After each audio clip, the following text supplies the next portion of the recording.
مزید ویڈیوز کے لیے ہمارے چینل ہاؤس آف اسلام کو سبسکرائب کرنا نہ بھولیے۔ شکریہ۔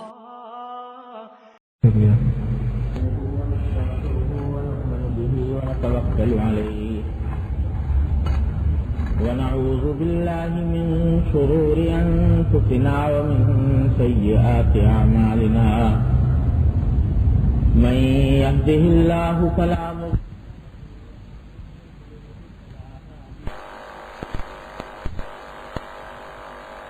له إلا الله وحده لا شريك له وأشهد أن سيدنا وسندنا ونبينا ومولانا محمدا عبده ورسوله صلى الله تعالى عليه وعلى آله وأصحابه وبارك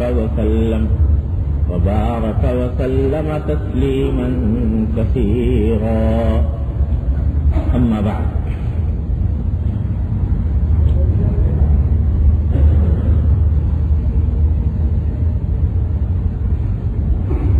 آج ایک تو مختصر سی بات شب برات کے بارے میں عرض کر دوں.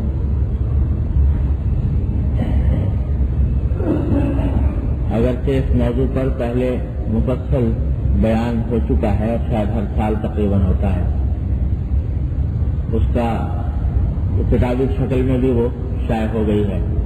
شب برات کے فضائل احکام کے بارے میں میرا بیان، اور شاید کیسٹ کی شکل میں بھی ہے. تو تفصیلات تو اس میں دیکھی جا سکتی ہیں، لیکن اس وقت مختصراً اتنی بات عرض ہے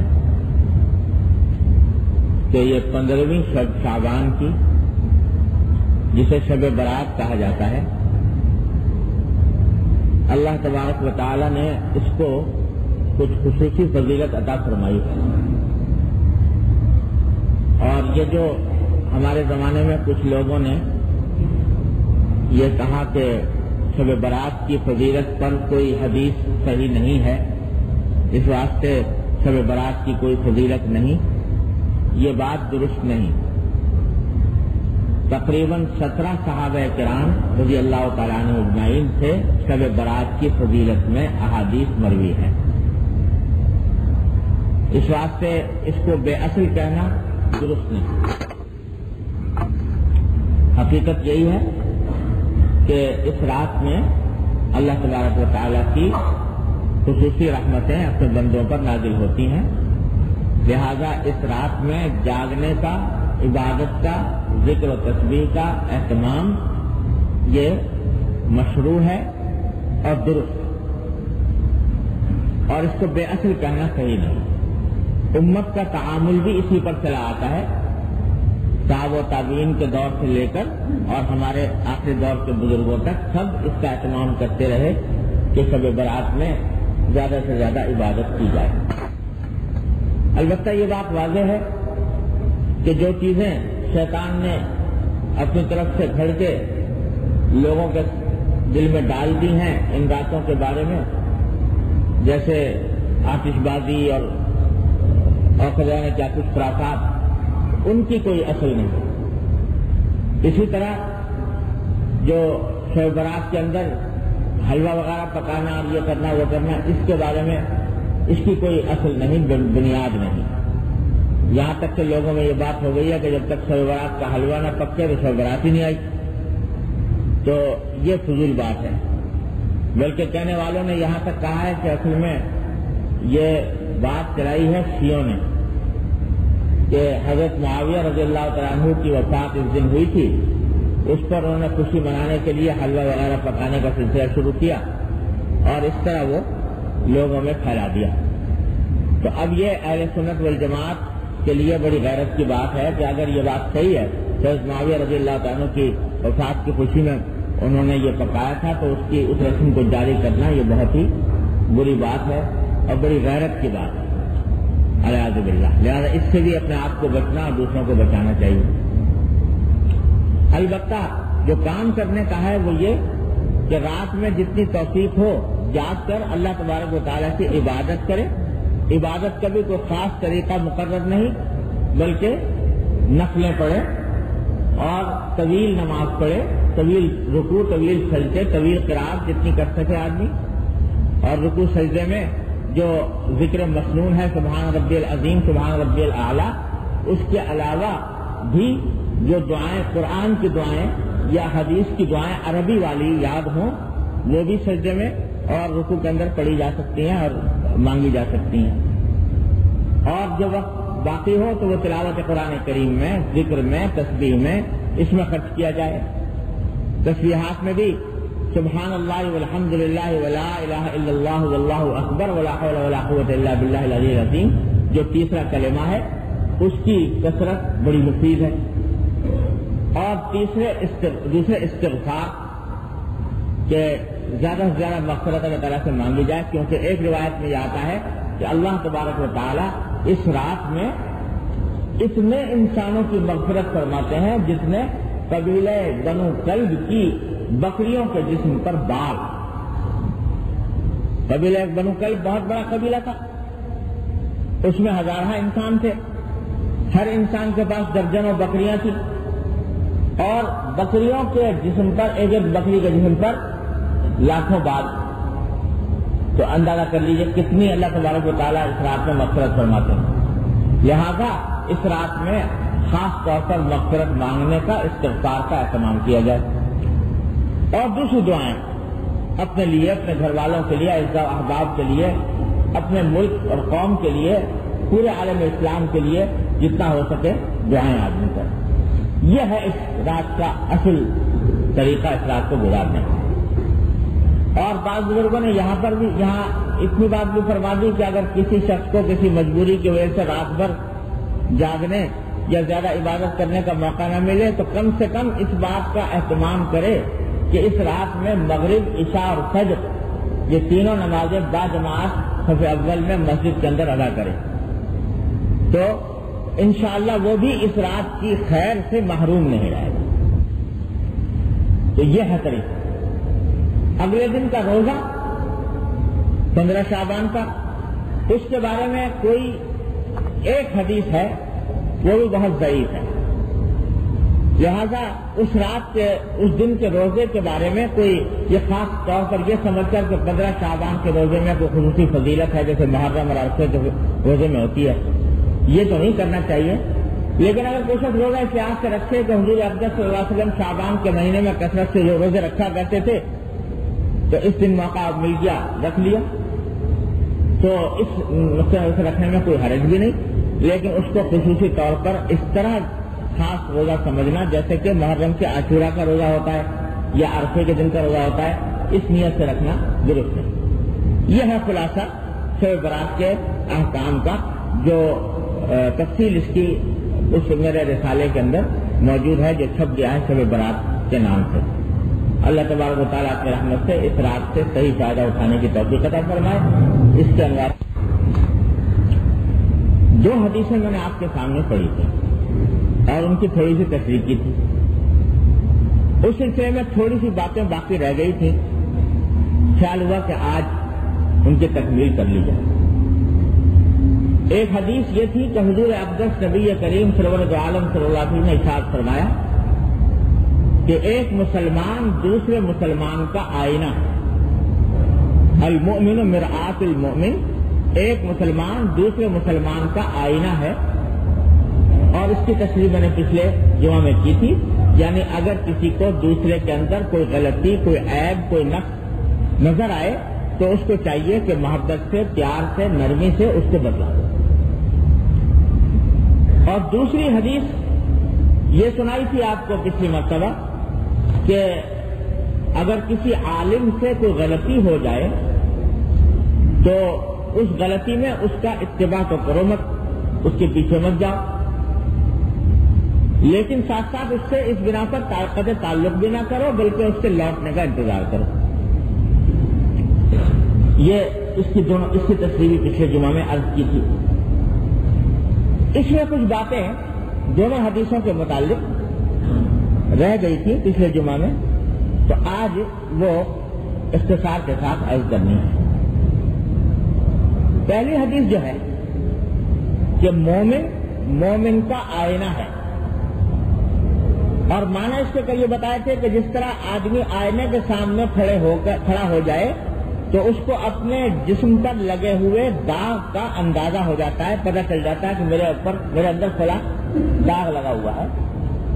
اسی طرح مومن کو اگر کسی دوسرے اپنے مسلمان بھائی کے اندر کوئی عیب، کوئی غلطی، کوئی کوتاہی نظر آئے تو اس کو بتا دینا چاہیے محبت سے کہ بھائی تمہارے اندر یہ بات مجھے نظر آئی ہے، اس کی اصلاح کرنا۔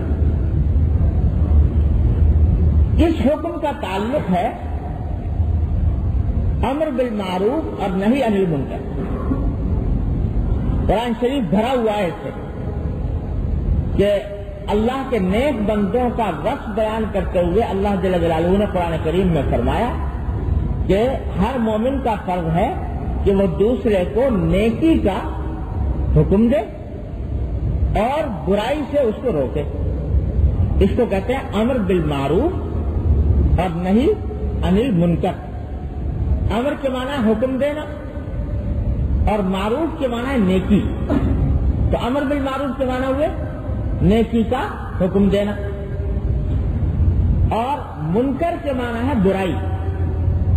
منکر کہتے ہیں برائی کو عربی میں، اور نہی کے معنی ہے روکنا۔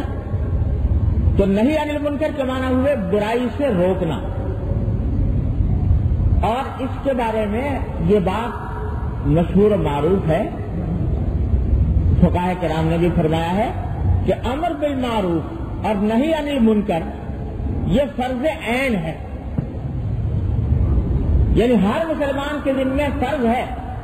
جس طرح نماز فرض ہے، روزہ فرض ہے، زکوٰۃ فرض ہے، حج فرض ہے اس کے ذمہ، اسی طرح اس کے اوپر یہ بھی فرض ہے کہ وہ دوسرے کو اگر کسی کوتاہی میں دیکھتا ہے یا کسی برائی میں دیکھتا ہے تو اس کو استطاعت کی حد تک اس کو روکے، منع کرے کہ بھائی یہ کام گناہ کا ہے، مت کرو۔ تو یہ بات مشہور ہے لوگوں میں اور صحیح بھی ہے کہ امر بالمعروف اور نہی عن المنکر یعنی نیکی کا حکم دینا اور برائی سے روکنا یہ فرض عین ہے اور مسلمان کے لیے۔ یہ بات تو لوگوں میں مشہور ہے، لیکن عام طور سے اس کی تفصیل معلوم نہیں۔ کب یہ فرض ہوتا ہے روکنا اور نیکی کا حکم دینا، کب فرض ہوتا ہے کب نہیں ہوتا، اس کی تفصیل معلوم نہیں۔ اس کا نتیجہ یہ ہے کہ بہت سے لوگ تو اس فریضے سے بالکل ہی غافل ہیں، صراحتاً دیکھ رہے ہیں اپنی بیوی کو، اپنے بچوں کو، اپنی اولاد کو، اپنے گھر والوں کو، اپنے دوستوں کو صراحتاً دیکھ رہے ہیں حرام کاموں میں مبتلا ہیں، اور کبھی روکنے کی توفیق نہیں ہوتی۔ صراحتاً دیکھ رہے ہیں کہ فرائض اور واجبات میں کوتاہی کر رہے ہیں، لیکن روکنے کی توفیق نہیں ہوتی۔ اور بعض لوگ وہ ہیں کہ جو اس حکم کو اتنا عام سمجھتے ہیں کہ ہر وقت صبح سے لے کے شام تک انہیں مسئلہ ہی ٹوکنے کا ہے،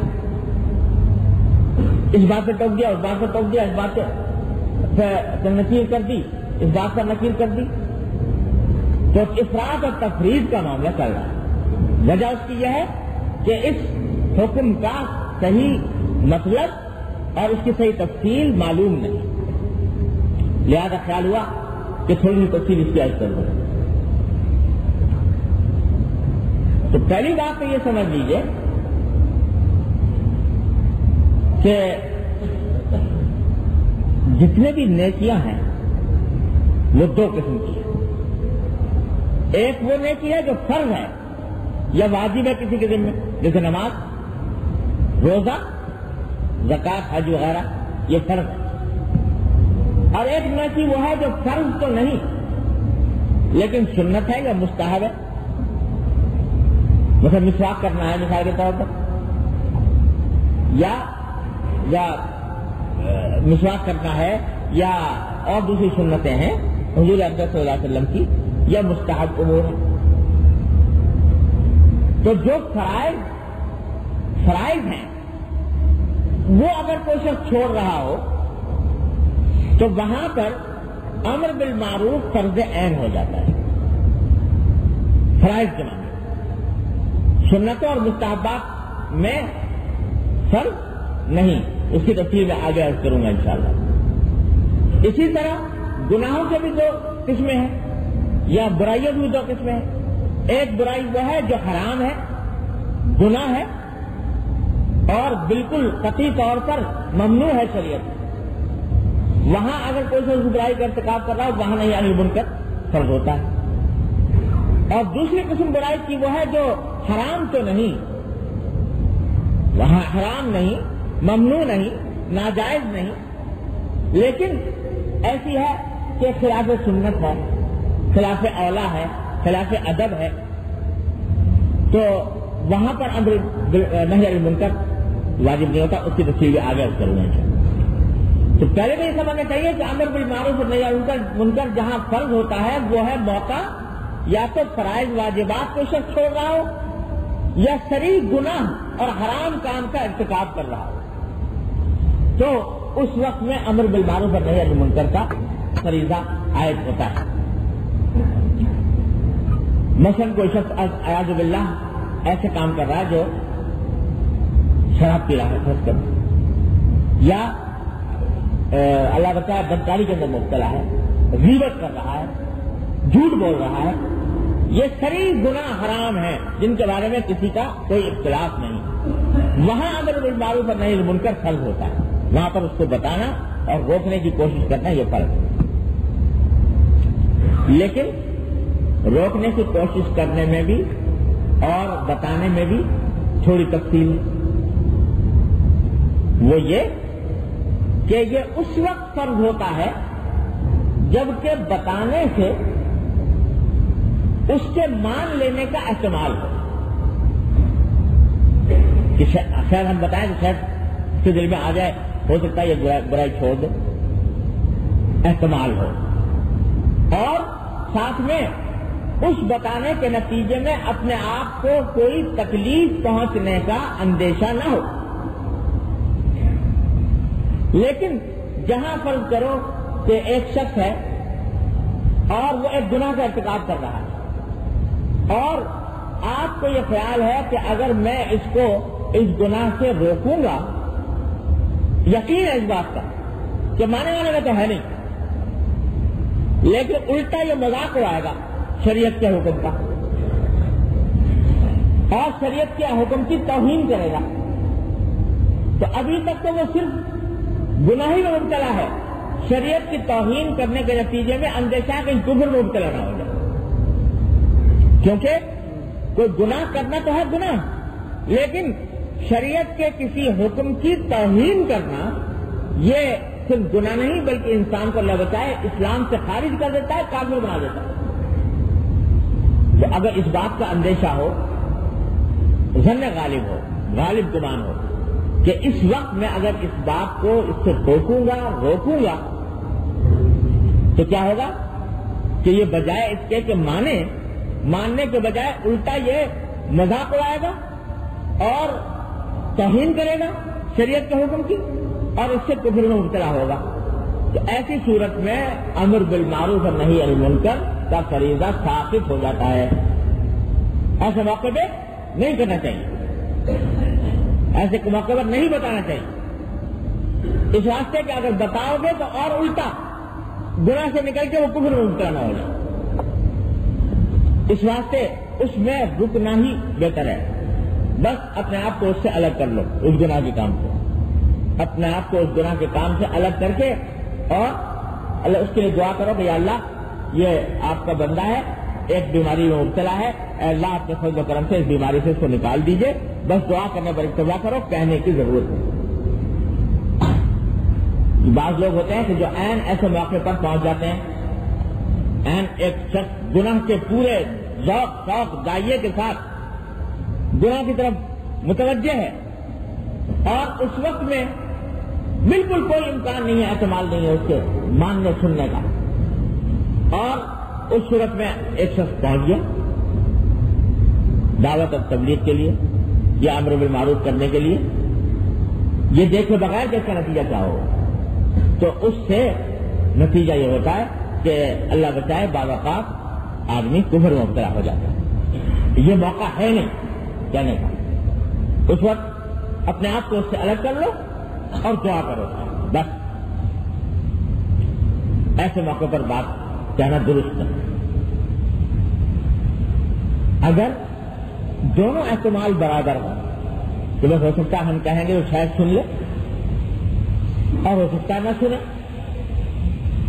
تو ایسی صورت میں جب دونوں برابر ہیں جو سن لے مان لے شاید اور شاید نہ مانے، دونوں احتمال برابر ہیں، تو ایسے موقع پر کہنا چاہیے، ایسے موقع پر بات کہنی ضروری ہے، کیونکہ جب تمہیں پتا ہے کیا احتمال ہے سننے کا، کیا پتا اللہ تبارک و تعالیٰ تمہارے کہنے کی برکت سے اس کے دل میں بات ڈال اور اس کی اصلاح ہو جائے، اور اس کی اصلاح ہو گئی تمہارے کہنے کے نتیجے میں تمہارے لیے ساری عمر کے لیے تمہارے نام اعمال میں اس کی نیکیاں لکھ دی گئی، اتنا فائدہ ہے۔ اس کو جو گناہ سے بچے گا یا کسی نیک کام کوئی نیک کام کرے گا، وہ جتنا عمر بھر کرے گا وہ سب تمہارے نام اعمال میں لکھا جاتا رہے گا انشاءاللہ، جب تک وہ کرتا رہے، اتنا فائدہ جب دونوں باتیں برابر ہوں۔ تیسرا موقع وہ ہوتا ہے کہ جہاں یہ خیال ہے کہ کہوں گا تو اگرچہ یہ شریعت کی توہین تو نہیں کرے گا لیکن مجھے تکلیف پہنچائے گا،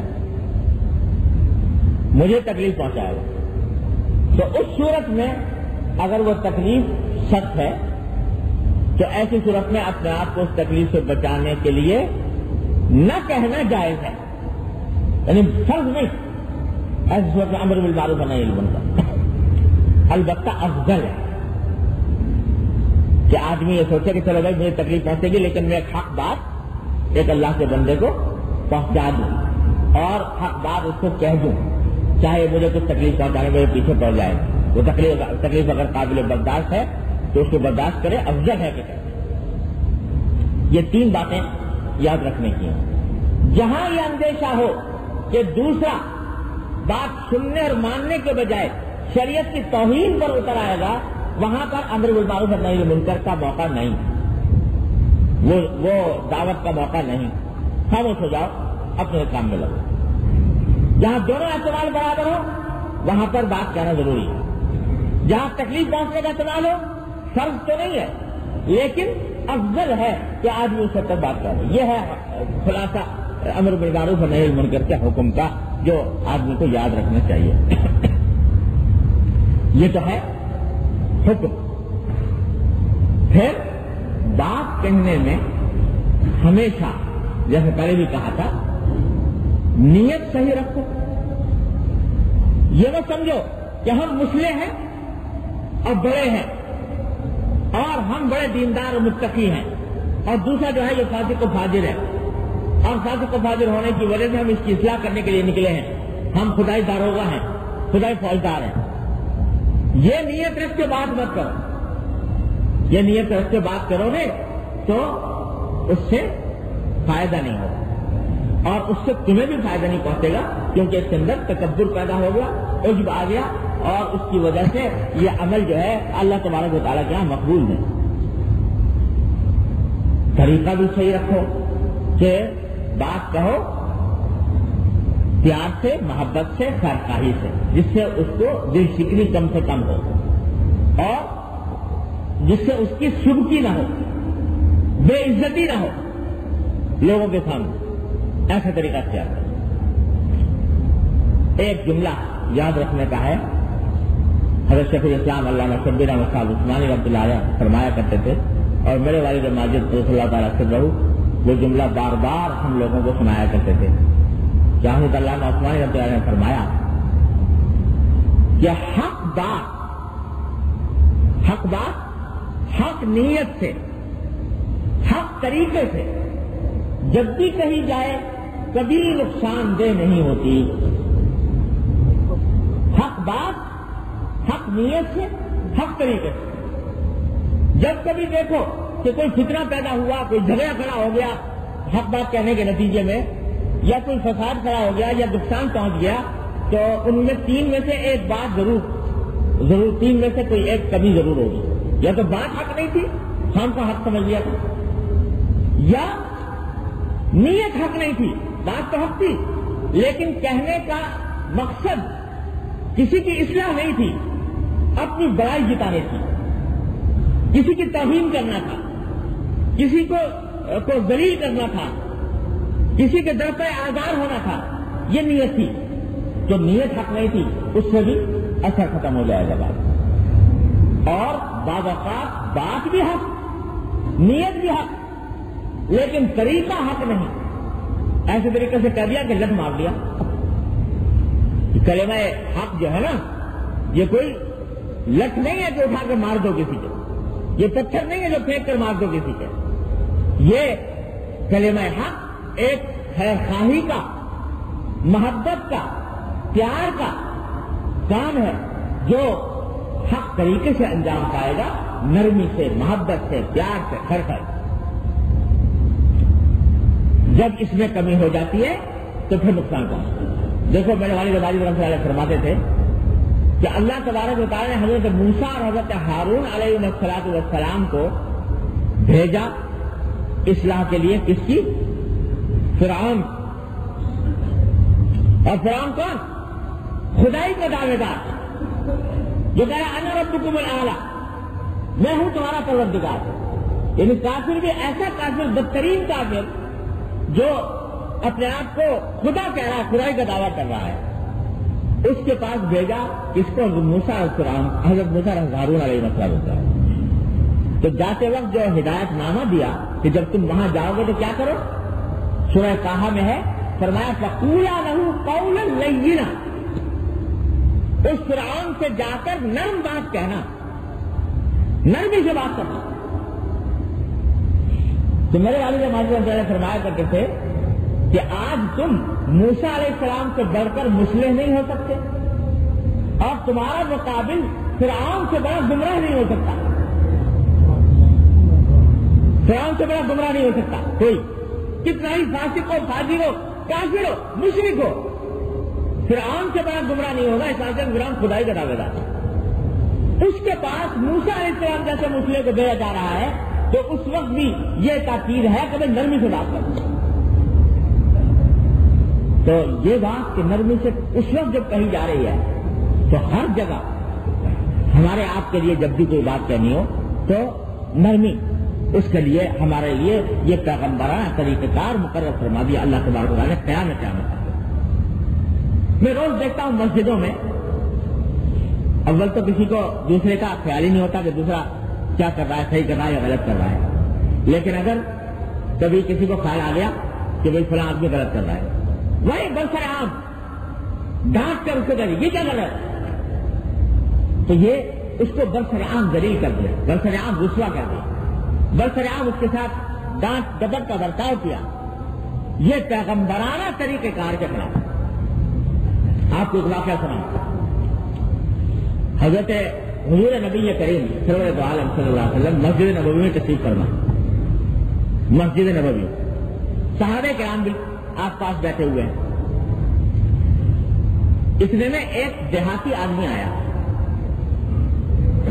اور دیہاتی آدمی آ کر اسے نماز پڑھنی شروع کی مسجد میں، جلدی جلدی نماز پڑھی، فٹافٹ، کوئی اطمینان سے، جیسے نماز کا طریقہ ہوتا ہے کسی وضو کا، وہ یاد نہیں کیا، جلدی جلدی نماز پڑھی، اور نماز پڑھ کے اس کے بعد دعا مانگی، جو بھی عجیب غریب قسم کی مانگی، دعا یہ مانگی کہ اللہم ارحمنی و محمدا ولا ترحم معنا احدا، کہ اللہ مجھ پر رحم کیجیے اور محمد صلی اللہ علیہ وسلم پر رحم کیجیے، اور ہمارے علاوہ کسی پر رحم نہ کیجیے،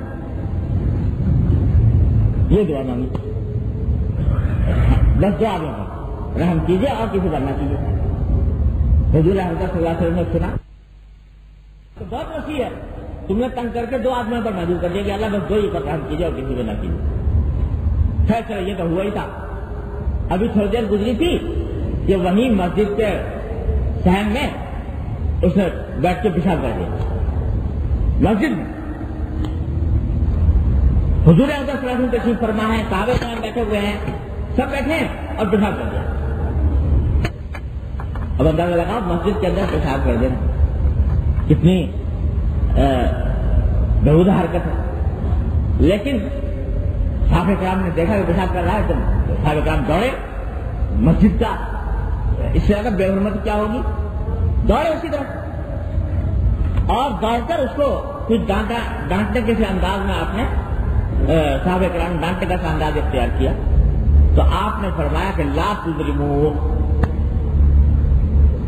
فرمایا کہ اب اس کا پیشاب بند نہ کرو. وہ کام جو کچھ کرنا تھا اس نے کر لیا، اب اس کو پورا کرنے دو اور اس کو ڈانٹو ڈپٹو نہیں.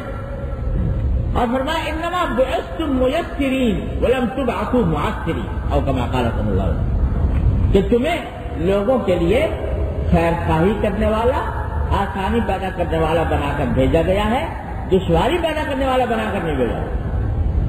لہذا ابھی جو کچھ کرنا ہے تو کر لیا اس نے، اب جا کر اس کو دھو دو مسجد کو اور پھر پیار سے کسی وقت اس کو سمجھا دو کہ بھائی یہ مسجد کا طریقہ ہے، مسجد کے اندر یہ کام کرنا درست نہیں ہے. آپ اندازہ لگائیے کہ اگر کوئی شخص ہمارے سامنے اس قسم کی حرکت کرے کیا کریں گے لوگ؟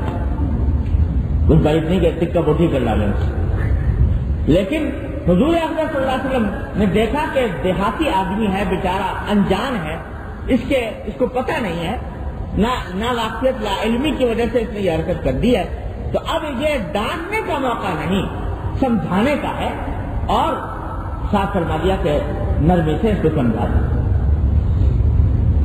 تو یہ تعلیم ہے نبی کریم صلی اللہ علیہ وسلم، انبیاء کرام کی تعلیم دی. مخالف گالیاں بھی دیتا ہے تو گالی کا جواب پیغمبر گالی سے نہیں دیتا. اللہ پیغمبر سے کہا جا رہا ہے، مشرکین کہہ رہے ہیں انا لنراک فی صفاحۃ وانا لنظنک من الکاذبین، تم بیوقوف ہو، تم جھوٹے ہو. جس سے کہا جا رہا ہے پیغمبر سے، اللہ کے پیغمبر سے، تم بیوقوف ہو، تم جھوٹے ہو. قرآن کہتا ہے کہ جواب میں پیغمبر نے آج ہمارے سامنے کوئی کہے یہ بات، کوئی واعظ، کوئی مقرر، کوئی عالم بیٹھا ہو، آ کر کوئی آدمی آگے کہہ دے کہ آپ جھوٹے ہو اور بیوقوف ہو، تو اللہ بچائے کہ تو بیوقوف ہے، تیرا باپ بیوقوف. لیکن پیغمبر کا جواب یہ ہے کہ یا قوم لیس بی صفاحۃ ولکنی رسول من رب العالمین، اے میرے قوم میں بیوقوف نہیں، میں تو اپنے پروردگار کی طرف سے پیغام لے کر آیا ہوں. تو گالی کا جواب گالی سے نہیں دیا جا رہا، محبت کا، پیار کا، اخلاص کا برتاؤ کیا جا رہا ہے کہ لکنی رسول من رب العالمین. دوسرے پیغمبر سے کہا گیا کہ انا لنراک فی ضلالۃ، تم تو گمراہ ہو. وہ کہتے ہیں یا قوم لیس بی ضلالۃ، اے اللہ، اے قوم میں گمراہ نہیں ہوں، مجھے اللہ نے یہ پیغام دے کر بھیجا. یہ ہے پیغمبروں کا طریقہ اصلاح کا اور دعوت کا. آج جو ہماری باتیں بے اثر ہو رہی ہیں تو یا to بات ہی حق نہیں، یا طریقہ حق نہیں، یا نیت حق نہیں. اس کی وجہ سے یہ ساری خرابیاں پیدا ہو رہی. اعوذ باللہ. جن لوگوں نے اس کے اوپر عمل کیا ہے، حضرت شاہ اسماعیل شہید رحمۃ اللہ علیہ وسلم کی درجات بلند فرمائے. پچھلے مرتبہ شاید ان کا واقعہ آپ کو سنایا تھا، ایک اور سن لیجیے. واز کہہ رہے ہیں جامعہ مسجد دہلی میں، واز کہتے کہتے ایک مخالف آ کے کھڑا ہو گیا. اس نے کہا مولانا ذرا میرے ایک سوال کا جواب دیجیے. ہاں بھائی کیا بات ہے؟ کہ جب میں نے سنا ہے کہ آپ حرام زادے ہیں. اعوذ باللہ علیہ وسلم. مسجد میں کھڑے ہو کر حضرت شاہ اسماعیل شہید رحمۃ اللہ علیہ کو واز کے عین درمیان یہ کہہ رہا ہے کہ آپ حرام زادے ہیں. اور کس کو کہہ رہا ہے؟ عالم تو ہے ہی بہت بڑے، لیکن شاہی خاندان سے، شاہی خاندان کے شہزادے، ان سے کہہ رہا ہے کہ میں نے سنا ہے کیا بڑھانا. اللہ، ہم جیسا کوئی ہوتا تو فوراً غصے میں آ جاتا اور اس کو نہ جانے کیا اس کا حسر کرتا. وہ خود نہ کرتا تو حوالی موالی آس پاس بیٹھے ہوئے مریدین، معتقدین وہ اس کی ٹکا بوٹی کر دیتے کہ ہمارے شیخ تو یہ کہتا ہے۔ مولانا نے جواب میں فرمایا کہ بھائی آپ کو غلط اطلاع ملی، آپ کو غلط اطلاع ملی، میری والدہ کے نکاح کے گواہ تو اب بھی دلی میں موجود ہے، اس کی گالی کو ایک مسئلہ بنا، آپ کو غلط اطلاع ملی، میری والدہ کے نکاح کے گواہ تو اب بھی دلی میں موجود ہے، یہ جواب دیا۔ تو جب کوئی اللہ کا بندہ اللہ کے لیے نکلتا ہے، اپنی نفسانیت کو فنا کر کے، اپنے آپ کو مٹا کر اللہ کے لیے جب بات کرتا ہے، اور اس وقت دنیا کے سامنے یہ بات معلوم ہوتی ہے کہ اس کے سامنے اپنا مفاد کوئی نہیں، یہ جو کچھ کہہ رہا ہے یہ اللہ کے لیے کہہ رہا ہے، پھر اس کی بات میں تاثیر ہوتی ہے۔ اس کی ایک ایک واز میں سناتے ہیں حضرت شاہ اسماعیل شہید رحمۃ اللہ علیہ کے ہزارہ افراد توبہ کرتے ہیں ان کے ہاتھ کے اوپر۔ تو پیغمبروں کا طریقہ یہ ہم لوگوں نے چھوڑ دیا، اول تو وہ چھوڑ دیا، تبلیغی چھوڑ دی، دعوتی چھوڑ دی، امر بالمعروف اور نہی عن المنکر چھوڑ دیا، اور اگر کرتا ہے کوئی تو ایسے طریقے سے جو طریقہ لوگوں کو برانگیختہ کرنے کا ہوتا ہے اس سے فائدہ نہیں پاتا۔ اس لیے یہ بات ہمیشہ یاد رکھیے، بات حق ہو، نیت حق ہو اور طریقہ حق، یہ نہیں کہ صاحب آپ اس لیے کہہ رہے ہیں تاکہ یہ شخص جو ہے دنیا میں بدنام ہو جائے، ذلیل ہو جائے۔ جب یہ نیت آ گئی نفسانیت گھس گئی، بات بے اثر ہو کر رہے اس سے فائدہ کوئی نہیں پاتا۔ حق بات حق نیت سے حق طریقے سے کہی جائے گی تو انشاءاللہ کبھی نقصان دہ نہیں ہوگی، فائدہ ہی پہنچے گا۔ یہ ساری باتیں میں بتا رہا ہوں اس وقت جبکہ امر بالمعروف اور نہی عن المنکر کا محل ہو، یعنی فرائض میں، واجبات میں کوئی کوتاہی کر رہا ہو یا کسی معصیت میں، گناہ میں مبتلا ہو، واضح کریں۔ اور دوسرا پہلو اس کا یہ ہے، وہ بھی بڑا اہم ہے، اس میں بڑی تفریق لوگ کرتے ہیں، وہ یہ کہ جیسے میں نے کیا بعض احکام شریعت کے ایسے ہیں جو فرض واجب نہیں ہے، مستحب ہے۔ مستحب کے معنی کیا ہوتے ہیں؟ مستحب کے معنی یہ ہے کہ اگر کوئی شخص کرے تو ثواب، نہ کرے تو کوئی گناہ نہیں، اس کا نام ہے مستحب۔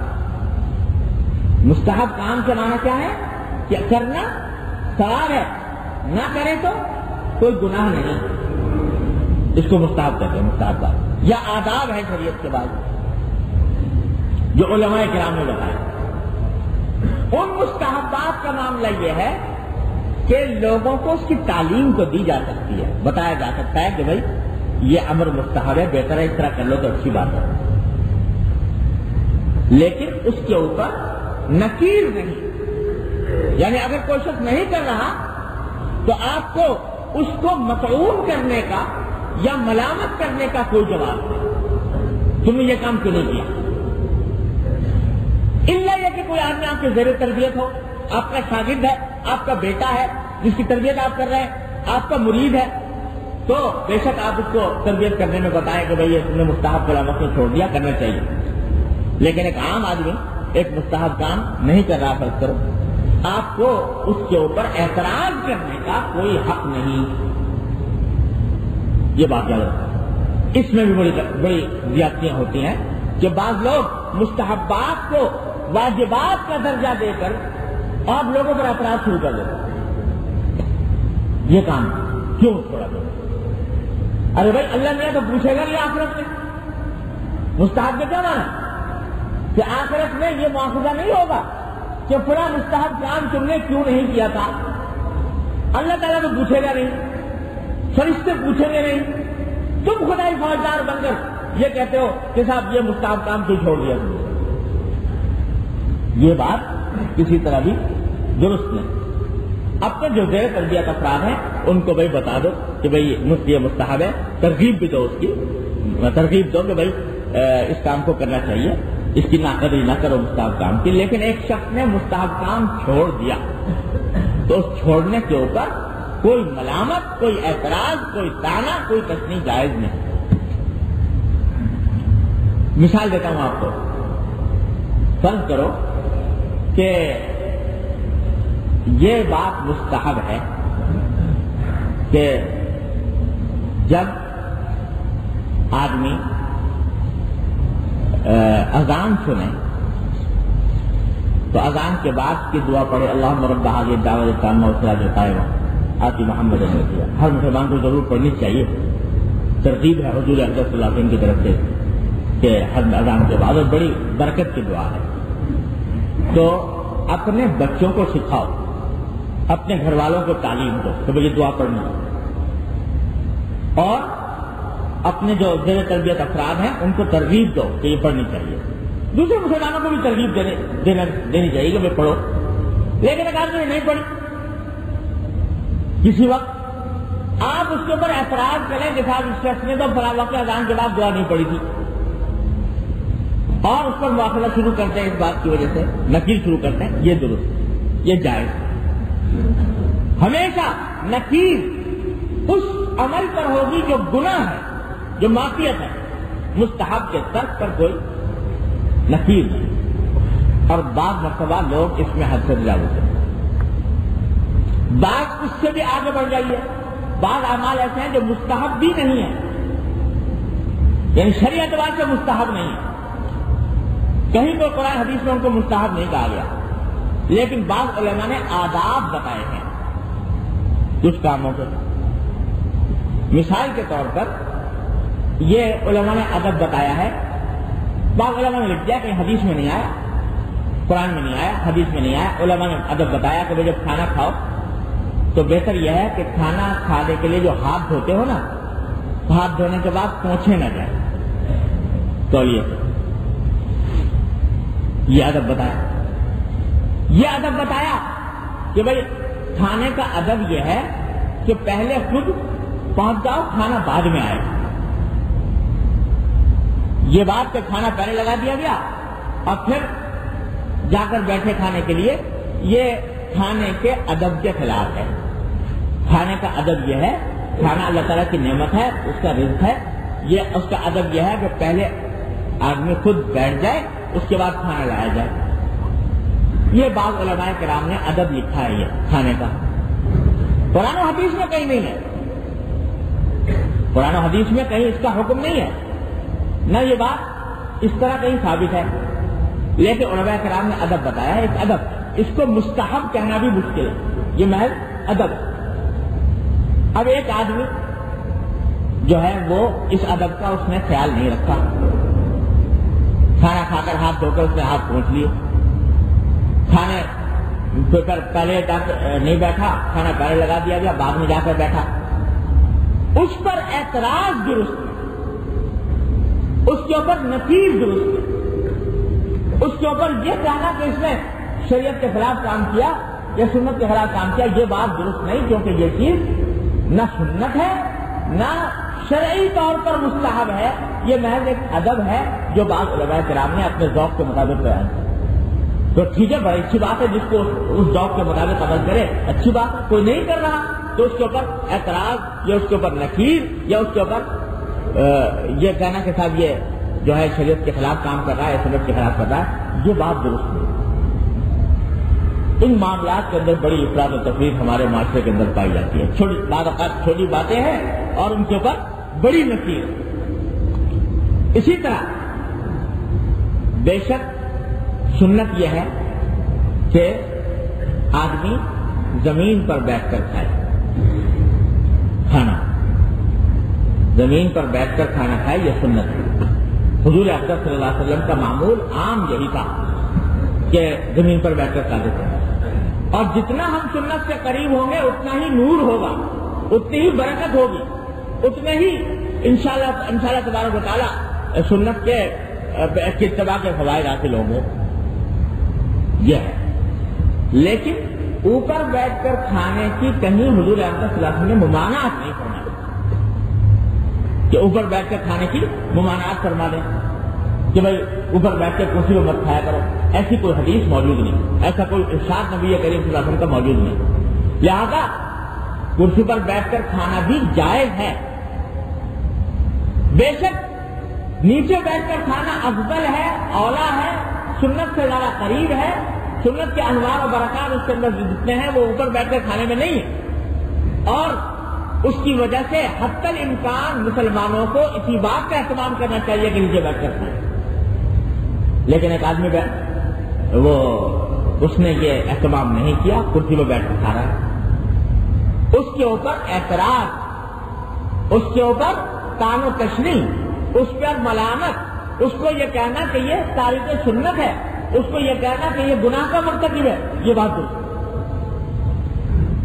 کیونکہ وہ ایسا عمل نہیں ہے جس کے بارے میں حدیث میں کہیں ممانعت آئی ہے. اس کے اوپر نفیر کرنا یا اعتراض کرنا, یہ کہنا کہ بھائی ہاں جو اپنے زیر تربیت افراد ہیں ان کی تربیت کے اندر کہا جائے بھائی یہ راستہ, یہ طریقہ وہ اختیار کرو جو سنت سے زیادہ مطابق. تو یہ اس میں افراد و تفریق کے نتیجے میں بڑی خرابیاں ہمارے یہاں پیدا ہوتی ہیں. اب میں ایک آپ کو واقعہ سنا دوں. میرے والد ماجد میرے والد ماجد رضی اللہ تعالیٰ کے درجات بلند فرمائے, انہوں نے سنایا کہ میرا ایک مرتبہ دہلی جانا ہوا اور میرے ساتھ کچھ اور حضرات بھی تھے. دہلی میں گئے تو وہاں ایک ہوٹل میں کھانا اتفاق سے کھانے کا وقت آ گیا, تو کسی ہوٹل کے اندر جا کر کھانے کی رائے ہوئی تو وہاں جا کر کھانا کھایا گیا. اب ہوٹل میں سب جگہ کرسیاں رکھی ہوئی, کرسیاں رکھی ہیں. تو ہمارے بعض ساتھیوں نے یہ کہا کہ بھائی اگر تو یہاں کرسیاں رکھی ہیں لیکن ہم تو اپنا زمین پر رومال بچھا کر اور جہاں بیٹھ کے کھانا کھائیں گے, کرسیاں بنے گا. اور انہوں نے ارادہ کیا کہ زمین بھی بچھا کر اور لوگ سب اوپر بیٹھے ہیں کرسی پر, بیچ میں دو میزوں کے درمیان کہیں جگہ دیکھ کر, اور انہوں نے کہا کہ یہاں پر ہم رومال بچھا کر کھانا کھائیں. حضرت والد صاحب تعالیٰ فرماتے ہیں میں نے ان کو روکا, میں نے کہا نہیں, یہاں اس کا موقع نہیں, کرسی پر بیٹھتے. اور پھر واقعہ سنایا. واقعہ یہ سنایا کہ حضرت امام اعمش رحمت اللہ علیہ بڑے درجے کے محدثین میں سے گزرے ہیں. امام سلیمان اعمش بڑے درجے کے محدث بھی ہیں, فقیہ بھی ہیں. امام ابو حنیفہ رحمۃ اللہ علیہ کے حدیث میں استاد. تو وہ اعمش عربی میں کہتے ہیں چوندے کو, چندھا بولتے ہیں جس کی پلکیں گری ہوئی ہوتی ہیں, تو وہ اس کو روشنی کے اندر آنکھیں اس کی خیرہ ہو جاتی ہیں. ایسے آدمی کو اردو میں چندھا بولتے ہیں اور عربی میں اس کو اعمش کہا جاتا ہے. تو یہ خود اعمش تھے, یعنی ان کے چندھے تھے, تو روشنی کے اندر ان کی آنکھیں جو ہیں اس طرح بند ہو جاتی ہیں. ان کے پاس ایک شاگرد آ گیا. وہ شاگرد جو تھا وہ لنگڑا تھا, پاؤں سے معذور تھا, چلنے میں اس کو رکاوٹ پیدا ہوتی تھی. اور شاگرد بھی ایسا جو ہر وقت استاد کے ساتھ لگا لکھتا رہتا, چمتا رہتا. تو جب کبھی امام اعمش گھر سے باہر نکلتے, بازار میں جاتے, تو وہ شاگرد بھی ساتھ لگا ہوا ہے. جب بازار سے گزرتے تو لوگ مراقبت کرتے کہ دیکھو یہ استاد چمڑا اور شاگرد لگا, مراقبہ کرتے. تو ایک دن امام اعمش رحمۃ اللہ علیہ نے اپنے شاگرد سے کہا کہ بھائی تم میرے ساتھ مت چلا کرو بازار, الگ جایا کرو. حضرت کیوں؟ کہ بھائی جب ہم دونوں جاتے ہیں تو لوگ ہمارا مذاق اڑاتے ہیں کہ استاد جو ہے وہ چندہ ہے اور شاگرد لنگڑا ہے. تو انہوں نے کہا کہ حضرت مذاق اڑاتے ہیں تو اڑایا کریں, ہمیں کیا پرواہ کرنی ہے اس کی. لفظ یہ بولا کہ مالنا نؤجر ویأثمون, ہمیں کیا ہے, ہمیں ثواب ملتا ہے, ان کو گناہ ہوتا ہے. وہ گناہ گار ہوتے ہیں مذاق اڑا کے, ہمیں تو ثواب ملتا ہے کہ ہمارا مذاق اڑایا جا رہا ہے تو اس کو ثواب ملتا ہے, تو ہمیں کیا. اس کے جواب میں امام اعمش رحمۃ اللہ نے فرمایا کہ نسلم ویسلمون خیر من ان نؤجر ویأثمون. ارے تم کہتے ہو اس میں کیا حرج ہے کہ ہمیں ثواب ملے, ان کو گناہ ہو. ارے اس سے بہتر راستہ یہ ہے کہ ہمیں بھی گناہ نہ ہو, ان کو بھی گناہ نہ ہو. ہم ایسا موقع فراہم کریں ہی کیوں جس کی وجہ سے وہ گناہ میں مبتلا ہو. تو اگر تم میرے ساتھ نہیں جاؤ گے تو ہمیں بھی کوئی گناہ نہیں ہوگا تمہارے نہ جانے سے, اور وہ مذاق نہیں اڑائیں گے تو ان کو بھی گناہ نہیں ہوگا, دونوں گناہ سے بچ جائیں گے. یہ بہتر ہے بنسبت کہ ہمیں ثواب ملے, ان کو گناہ. تو اس واسطے ہم میں تمہیں ساتھ نہیں رکھا.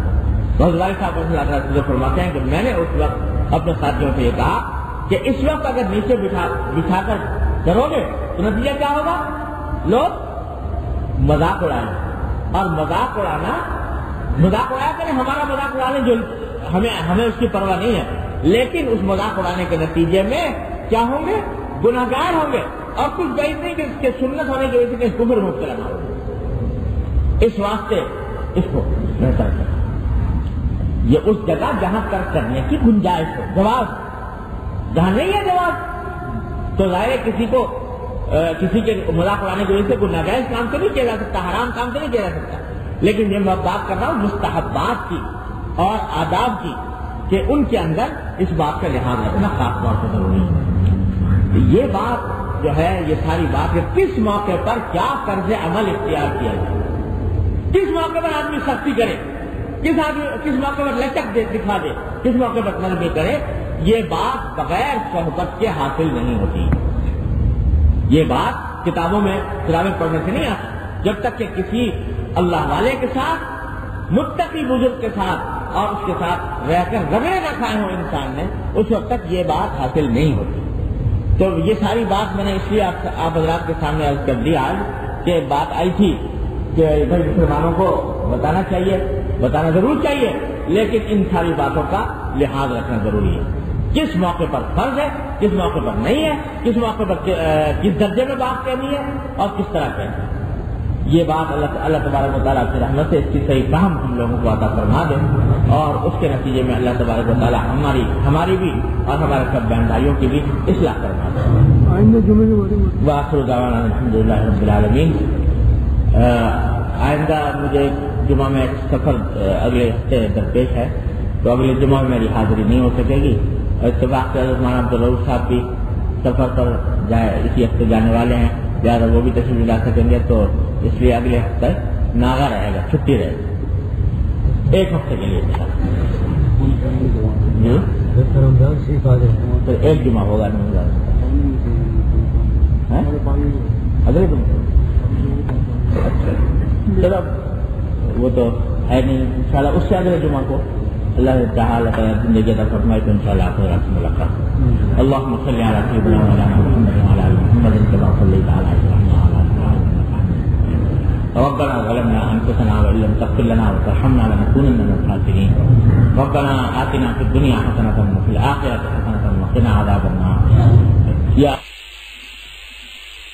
تمام گناہوں کو معاف فرما، یا اللہ ہمارے اعمال و اخلاق کی اصلاح فرما، یا اللہ۔ بسم اللہ الرحمن الرحیم۔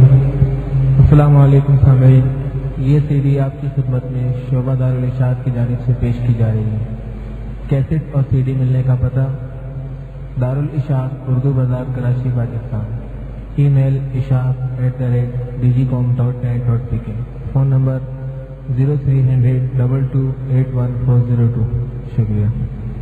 مزید ویڈیوز کے لیے ہمارے چینل ہاؤس آف اسلام کو سبسکرائب کرنا نہ بھولیں۔ شکریہ۔